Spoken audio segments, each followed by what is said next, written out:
The sky is splitting apart. Ice devours the horizon as an endless winter swallows forests, kingdoms, and screaming cities whole. A spectral army rides through a storm of frozen death, their armor glinting like tombstones beneath a dying sun. At the center of it all stands a young woman with silver hair, her eyes burning with ancient power. Behind her, a white-haired monster slayer raises his sword, not against beasts this time, but against fate itself. The wild hunt has come, and the world is about to end. But to understand how everything led here, to this final stand against extinction, we have to go back long before Geralt of Rivia ever drew a blade. Shock set up 1,500 years before Geralt's name would echo across taverns and battlefields. The universe shattered. An event known as the Conjunction of the Spheres ripped reality open. Worlds collided, dimensions bled into one another, and from those fractures came monsters, creatures of nightmare that did not belong to this realm. Then came humans. They arrived like refugees from a ruined Earth, landing on a continent already inhabited by elves, dwarves, and gnomes, the elder races. But humans did what they've always done best. They conquered, they multiplied, they claimed what was not theirs and renamed it civilization. Magic followed. Some humans learned to wield the primordial forces once exclusive to the elder races. They became mages. Powerful, ambitious, and often dangerous.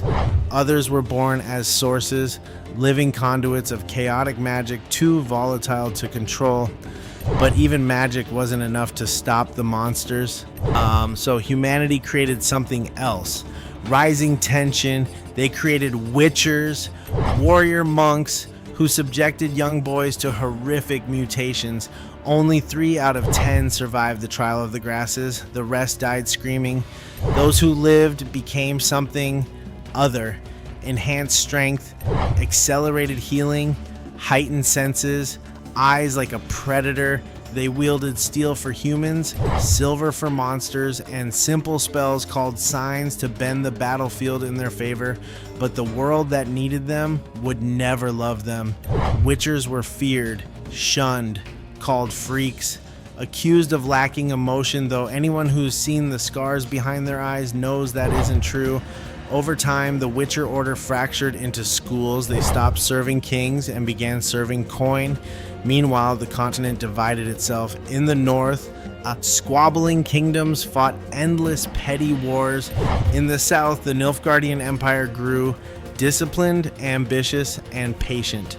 And in this fractured world of politics and prejudice, one Witcher would rise above them all. Geralt of Rivia. First major twist. Geralt wasn't born Geralt of Rivia. He was an unwanted child delivered to Kaer Morhen, the fortress of the School of the Wolf. Under the stern guidance of Vesemir, he endured brutal training and survived the mutations, barely. But he went further. Experimental procedures left his hair bone white and his reflexes beyond any Witcher before him. He became a living legend, though not the kind sung about kindly. In the town of Blaviken, Geralt slaughtered a gang of bandits to prevent a massacre. The townsfolk saw only blood and blades. They called him the Butcher of Blaviken. But hero or monster? The line blurred. He lifted curses like the one that turned Princess Ada into a Striga. He traveled with unlikely companions, a sharp-tongued bard named Dandelion, the loyal dwarf Zoltan, and the sorceress Triss Marigold. Then he met Yennefer of Vengerberg. Their first encounter crackled with rivalry and fire. But when a rogue djinn threatened her life, Geralt made a wish that bound their destinies together. Love, forged by magic, or manipulation disguised as romance. Their relationship would define and torment him for decades. But destiny had far greater plans waiting. False relief. Far to the south, a cursed prince named Emhyr var Emreis lived as a hedgehog-like creature by day and a man by night. After invoking the ancient law of surprise, he unknowingly tied his fate to a child not yet born. Yeah, that child was Cirilla. Ciri, When Geralt later invoked the same law, destiny bound him to her as well. Years passed before they met properly. Geralt saved her life in the woods, unaware she was the child promised to him.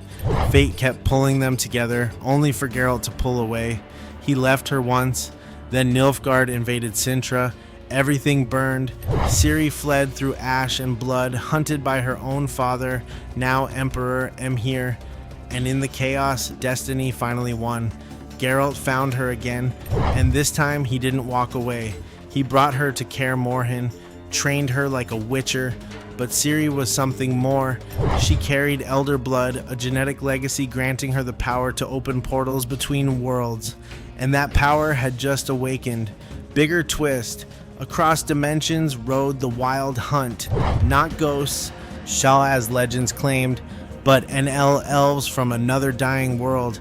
Their king, Eredin, sought to use Ciri's power to save his people from an apocalyptic force known as the White Frost. To do so, he needed her alive. Ciri's uncontrolled portals sent her spiraling through worlds, deserts, wastelands, unfamiliar skies. Each jump made her stronger and more hunted. Emhyr revealed himself as her father, and his plan was monstrous. He intended to use her to secure political power in the most horrifying way imaginable. Even Geralt was shaken, but Emhyr faltered. He let her go. For a moment, it seemed peace was possible. Then came the Rivian pogrom, a riot fueled by hatred against non-humans. Geralt stepped in to defend the innocent and was run through by a pitchfork. Yennefer collapsed trying to save him. The White Wolf fell. The world believed him dead, but death rarely holds witchers for long. Emotional collapse. Geralt awoke with no memory. Yennefer was gone. Ciri vanished. The world moved on without him. Then Kaer Morhen was attacked. Mutagenic secrets stolen. Political chaos exploded across the north. Kings were assassinated one by one, and Geralt was blamed, framed for murder, hunted again, this time by humans. As he chased the truth, he discovered Letho, a fellow witcher, had been coerced by Nilfgaard to destabilize the north. Sorceresses schemed for control, dragons flew disguised as rebels, trust became a liability. The continent fractured further, and Nilfgaard marched north. War consumed everything. Meanwhile, Ciri resurfaced, and the Wild Hunt followed. Final shocking reveal. Geralt finally reunited with Yennefer. Together. Now they tracked Ciri across war-torn lands, through Velen's cursed swamps, Novigrad's witch hunts, and Skellige's storm-lashed cliffs. They found her on the Isle of Mists, asleep in magical stasis. When she awoke, the hunt descended. Kaer Morhen became a battlefield. Vesemir, Geralt's mentor, father figure, last link to his childhood, was killed before his eyes.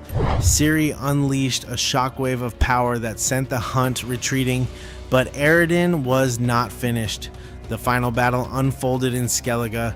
Using an ancient artifact called the Sunstone, Geralt trapped the hunt in one realm. He dueled Eredin in a storm of steel and sorcery, and he won. But victory came with a cost. The White Frost had arrived, an unstoppable force of cosmic winter. Only Ciri could stop it. She stepped toward the portal alone. Geralt couldn't follow. He had fought monsters his entire life, but this was a battle he could not fight for her, and so she vanished into the storm. Aftermath and thought-provoking ending. Did she die saving the world, or did she survive stronger than ever? The answer depends on choices made, on whether Geralt had been a father or merely a guardian. In one fate, Ciri becomes Empress of Nilfgaard, reshaping the world through politics instead of portals. In another, she walks the path as a witcher beside Geralt, carving her own legend. And in the darkest timeline, she never returns. Geralt, alone, retrieves her medallion from the last surviving crone. Monsters close in as he grips it tightly, not in fear, but in grief. Because in the end, The Witcher was never about monsters, it was about family, about destiny versus choice.